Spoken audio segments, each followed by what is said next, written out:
আমি কাউকে ভালো লাভ করি অনেক ব্লাইন্ড ভাবে, বাট আমি সামহাও জানতে পারলাম সে আমাকে পছন্দই করে না। ভালোবাসাটা মানুষের রন্ধে রন্ধে থাকে, বাট ডিপেন্ড অন যে সম্পর্কটা, রিলেশনশিপটা কোনটাকে মেইনটেইন করে। বয়সের কারণে দ্বিতীয় বিয়ে করতে পারছে না অপু বিশ্বাস। এক ইন্টারভিউতে অপু জানায়, পরিবারের পছন্দেই বিয়েটা করতে চেয়েছিলাম, কিন্তু আমার পরিবার এমন পাত্র খুঁজে এনেছে যে বয়সে আমার থেকে 4 বছরের ছোট। আমার বয়স নিয়ে ছেলের কোনো সমস্যা নেই, কিন্তু ছেলের পরিবার এখন আমার সাথে বিয়ে দিতে চাচ্ছে না। না, ভালোবাসার একটা কিন্তু কথা আছে। এখন ভালোবাসাটা তো সত্যি কখনো মানুষের লাইফ থেকে মিশবে না। এখন ডিপেন্ড করে ভালোবাসাটা কি স্টাইলের, যে গার্লফ্রেন্ড বয়ফ্রেন্ড, হাজবেন্ড ওয়াইফ, সন্তান, বাবা মা, বা বাড়ির আরো ভাই বোনেরা, এটা হচ্ছে ডিপেন্ডেবল। তো হয়েছে কি, আমরা তো লিটারালি হাজবেন্ড ওয়াইফ, এটা তো কেউ জানে না। ইনফ্যাক্ট যখন হচ্ছে গিয়ে হিরো দ্য সুপারস্টার কথাটা বলা হচ্ছে 2013 লাইক এরকম 13 to 14 হবে এর মধ্যে। তখন আমি এত মাত্র এসেছি বলা যায়, 2 বছর, আমার 2 বছর হচ্ছে। তো আমরা তো হাজবেন্ড ওয়াইফের লাইফটা তো হচ্ছে আরো বিগত 5 বছর হয়ে গেছে। তো ডেফিনেটলি আমাদের, আমি যেহেতু হিন্দু সম্প্রদায় থেকে আসা, আমাদের হিন্দু সম্প্রদায়ে একটি কথাই বলা আছে যে স্বামী অলওয়েজ স্বামী, বা তারা হচ্ছে গিয়ে কর্তা, তারা তোমাকে দিক নির্দেশনা করে দেবে। ইনফ্যাক্ট এটা বাপিও জানে। তো যেটা হয়েছে যে এটা আমার পরিবার থেকে সবসময় বলা, যে তুমি যে কাজটা করো, তোমার তো লাকি যে সাকিব তোমাকে কাজ করাচ্ছে, যে তুমি কাজ করতে পারছো সিনেমায়, তার মধ্যে সবসময় অসম্ভব না, সেটা যার কারণে হয়েছে কি যে আমি যেহেতু আমি বাপিকে চিনি না, আমি ব্যাংককে গেছি, তখন হচ্ছে কি আমাদের প্রোডাকশনের একটা সিনেমা ছিল, ও একটু হাই টেম্পারেচার, একটু টেনশন, তারপরে আমি আবার একটু শপিং করে আসছি, ওর সাথে আমি কথাগুলো কমিউনিকেট করতে পারিনি, ও কি মুডে আছে। এখন আমি কথা বললাম, ইনফ্যাক্ট তার সাথে আমার পরিচয় নাই, ল্যাপটপ ব্লাস্ট করবে 1616 নম্বরে এই মুহূর্তে এতগুলো টেক্সট একসাথে এসেছে। আমি একটা ইনফরমেশন দিই, স্কুলে আমাদের যখন হচ্ছে গিয়ে টিফিন আওয়ার থাকতো, তো আমাদের স্কুলগুলোর সামনে কি হয়, যে চটপটি, তারপর একটু মুড়ি মাখা, ঝাল ফ্রাইড রাইস, তারপরে যে হ্যাঁ একটু আচার টাচার এগুলো হয়, চালতাগুলো, তারপরে যে হয় না যে আইসক্রিমের যে ঢাকনা এরকম ধাপ ধাপ করে ইয়ে করে সবাই হাত দিয়ে বের করে দেয় না, ভ্যান গাড়িতে থাকে। তো আমরা তো 7 বান্ধবী একটা টিম ছিলাম। তো আমরা ওইদিনকে আমরা হয়েছে কি যে আমরা অনেক কিছু খেয়ে ফেলছি, আর টাকা নাই, আইসক্রিম খেতে হবে, ঝাল টাল খেয়ে ফেলছি, চলে টাকা তো না, টাকা কোথেকে পাবো, স্কুল টাইম, কার কাছে চাইবই বা। তো চল, তো আমি ওই কাকাকে গিয়ে বললাম যে কাকা টাকা আছে, আসতেছে, দিবে আমাকে, আসতেছে, না না টাকা দিয়ে, মানে দিয়ে যাবে, আপনি তাহলে আমাদেরকে আইসক্রিম দেন। তো আচ্ছা ঠিক আছে। তো কাকা এমন করে যে ঝুঁকছে, ওনার পকেটে তো টাকা থাকে না, 2 টাকা 5 টাকা করে তো অনেক জমা হয় খুচরা, এরকম করছে। তো আমি এরকম করে বের করে নিচ্ছি, বের করে রেখে দিচ্ছি, বুঝতে পারেননি বয়স্ক লোক এরকম করে হিলে হিলে নেয় না, হিলতে তো পকেটটা এরকম হয়ে গেছে, এভাবে বের করে নিছি, বের করে নিয়ে রেখে দিছি। তো আমরা 7 বান্ধবী খেলাম, বেশি দামও না আইসক্রিমের, 5 টাকা করে। তো নিলাম, তো 10 না 15 টাকা আসছে একবারে নিলাম। আমি কাকা 15 টাকায় আসছে, এটা রাখেন না, আপনি তো আরো 10 টাকা পাবেন, কালকে দিয়ে দিব। আচ্ছা বা ঠিক আছে। এইটা আমার দেখছো সামনে একটা চটপটালা একদম পকেট থেকে মানুষ মিথ্যা কথা বলেন কেন? আমরা বাচ্চা মানুষ, আমাদেরকে শিক্ষা দিবে যে আমরা হচ্ছে এইভাবে খেলাম, আর আপনারা বলতেছেন আমরা চুরি করছি, যে এইভাবে বলে খুব কান্না। পরে তো আমাদের একটা টিচার ছিল, ডেকে আনছে, স্যার দেখেন আমরা এখানে খাই রেগুলার, আমরা বলে পকেট থেকে নিছি। তো এটা গেল, খুব ঝামেলাটা আমরা শেষ। এরপরে আমরা কোচিং এ গেছি, কোচিং এ বলে না যে চোর একদিন না ধরা পড়ে, কোচিং এ গেছি। তো কোচিং এ আমি তখন ক্লাস 9 এ পড়ি, লেটিন একটা কোচিং সেন্টার। তো আমরা আবার 7 বান্ধবী মিলেই যাচ্ছি।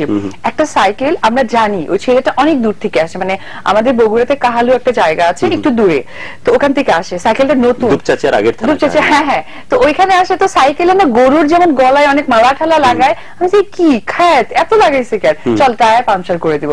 তার সঙ্গে বলতেছে অপু এগুলো করিস না, ও তো অনেক দূর থেকে আসে। দূর আসুক, তো কি হয়েছে। তো টায়ারটা পাংচার করতে গেছি, বাট হয়েছে কি ব্যাপারটা, ওই সাইকেলটা ওই ছেলের একটা ছিল, কিন্তু এটা আর একটা ছেলের সেম সাইকেল, আমরা বুঝতে পারিনি। কিন্তু যে ছেলেটা সেটাকে আমরা চিনি না, নতুন আমাদের ব্যাচে আসছে। তো করতে গেছে গ্রুপের মধ্যে ঢুকছে, আমাদের গ্রুপে আসছে আজকে ফার্স্ট, আমরা জানি না কোচিং এ। হ্যাঁ, তো পরে না না আমরা কোচিং করি একসাথে। তো পরে এখন হয়েছে কি, আমি এখন পাম্প সেটটা করতে গেছি, তো উনি আসছে, তাই আমি বলতেছি ভাইয়া প্লিজ বলেন না, ওই যে ওটার আমরা পাম্প সেট করেছি, প্লিজ বলবেন না। আচ্ছা ঠিক আছে, পাম্প সেট করে খুব হ্যাপি। আমি দেখ দোস্ত করছি, খুব খুশি। ক্লাসে যে আসছে, টিচার আসছে, এসে বলতেছে কে আসো, আমাদেরকে 3 জনকে একসঙ্গে ডাক দিল, দাঁড়াও। আর ছেলেরা ভরা, তখন আমার ক্লাস 9 এ পড়ি, একটু লজ্জা লজ্জা ভাব চলে আসছে। তো এরকম করে ভাবটা 9 এ আসে না, মানে না একটু তো মানে হয় না যে তখনই ম্যাচিউর হয়ে মনে হয় কি যে কান ধরবো কেন, একটা প্রেস্টিজের ব্যাপার। তা আমাদেরকে দরকার বলে কি কান ধর তোরা, তাই বললাম স্যার কেন কান ধরবো, কান ধর তারপরে বলবো। তাই বললাম ধরেই ফেলি, যদি মারে এটা লজ্জার ব্যাপার, হচ্ছে কানটা ধরি। কান ধরেছি বলে কি উঠবস করে, না স্যার উঠবস করবো না তো, কেন বলছে এই তুই টায়ারটা পাংচার করছিস, ছেলেটা কত দূর থেকে আসে। আমি বলছি পাংচার আমি কোথায় করলাম, কে দেখলো, আমার খুব প্রাউড, স্যার কে দেখলো আমি করলাম। বলছে তুই যারটা করছিস তাকেই তুই জিজ্ঞেস করছিস, ভাইয়া কাউকে বলবে না। Sir sir sorry sir sorry. 3 দিন আমি ক্লাসে আসিনি, পরে স্যার আমাকে আমাদের বাসায় ছিল, স্যার বলে কি তুই যাস না কেন, স্যার আমি লজ্জা পেয়ে গেছি অনেকভাবে, যা। আমি বলছেন তার ক্লাস 9 এ উঠেছে, এবার সায়েন্স নিয়েছি, একটু লজ্জা। স্কুল বা ছোটবেলার লাইফ গুলো না মানে ভাবাই যায় না, মজার ছিল। আমার মনে হয় এবার যারা ফ্যান ফলোয়ার তাদের মনে হয় অনেক কি বলবো আশা নিবৃত হচ্ছে, আজকের মিষ্টি অপবিশ্বাস কতখানি দুষ্টের শিরোমণি ছিল ছোটবেলায়। এবং তখনই কি কনফিডেন্ট হয়ে যাওয়া, যেভাবে আমি কাকাকে অভিনয় করে কান্নাকাটি করে বুঝিয়ে দিলাম যে আমি টাকাটা নিইনি, বা স্যারকে যেভাবে কনভিন্স করে ফেললাম কান আমি ধরবো না, তাতে কি একটা কনফিডেন্স চলে আসে যে আমি চাইলে মানুষকে কনভিন্স করতে পারি? না, এরকম কোনো কনফিডেন্স ছিল না, ওটা জাস্ট ফর ফানি ছিল, বা ওইরকম ওই ধরনের মেন্টালিটিও ছিল না যে এটা না অ্যাক্ট করতে পারে, ইনঅ্যাক্ট করাটা। হ্যাঁ, এটা আমার ভিতরে ছোটবেলা থেকেই ছিল, কারণ আমি অনেক ছোট থেকে আর কি কালচারে আমি ডান্স শিখেছি ক্লাস 3 তে থাকা মুহূর্তে। ইনফ্যাক্ট আমাদের এবং স্কুলে যখন হলুদ পাখি এগুলো হয়, তখন আমাকে স্যার এসে বলতে ও দেখবে, ও এটা ইয়ে করবে। ইনফ্যাক্ট আমি ওদেরকে টিচ করাইতাম যে তাহলে হলুদ পাখি মিলে কি দুপচাচিয়া হলে কখনো মুভি দেখতে যাওয়া হয়েছে? না, এটা তো আসলে বাসার মেয়ে তো আমি, যার কারণে আমাদের মানে আমার ফ্যামিলি থেকে শপিং এ যেতে দিত না। আমাদের ড্রেস লাগবে একবারে বেশি করে আনতো, এখান থেকে দেখে তোমরা নাও, সো যাওয়া হয় নাই। সিনেমা হলের একটা কাহিনী মনে পড়ছে, 1 মিনিটে বলি। সেটা হচ্ছে ঢাকায়, তখন তো আমি নারায়ণগঞ্জে থাকতাম। হ্যাঁ, নারায়ণগঞ্জ থেকে ঢাকায় যাবো, কোনদিন ঢাকায় আসেনি, ঢাকায় এসে সিনেমা দেখবো, ভাবি আলাদা। তখন 5 এ পড়ি, ঠিক আছে। এখন ঢাকায় এসে সিনেমা দেখবো, টাকা পয়সা তাও কি করছি, কিভাবে চুরি করছি টাকা তো দেয় না তখন, এত টাকা একসাথে পাই না, 20 টাকা 30 টাকা এনাফ। ওই রাস্তায় লোহার লক্কর যায় না, আমাদের বাড়ির সামনে লোহার দোকান আছে, ওখান থেকে আস্তে করে একটা খোঁচা মারতাম, লোহার দিক পড়ে যেত, ওগুলো নিয়ে বিক্রি করে দিতাম, বিক্রি করে যে টাকা হতো ওই টাকা সিনেমা দেখতাম। ওইটা কিন্তু প্রচুর হতো আগে, লোহা কেনার অনেকেই 18 টাকা করে কেজি, ঠিক আছে। খোঁচাটা মারতাম, যেটা পড়তো একসাথে 4-5 জন, রনির শিশি বোতল, আমাদের একটা ফ্রেন্ড ছিল আর কি, আমরা সবগুলা জমাইতাম, জমানোর পরে 2 দিন 3 দিন করে জমানোর পর একসাথে বিক্রি করতাম। লাইক নিমকি পূজার কীর্তন হতো শীতের সময়, কি করতাম, আচ্ছা কি করা যায়, 4-5 জন একসাথে বেরোতাম, বেরোর সাথে টাকা কিন্তু আছে, বাট নিমকি চুরি করে খাবো। 4-5 জন একসাথে যেতাম, এই এটা কয় টাকা, এটা কয় টাকা, ও সাথে চলতেছে, পলিথিন নিচে ব্যস্ত করে রাখ না, পলিথিন নিচে ঢোকা।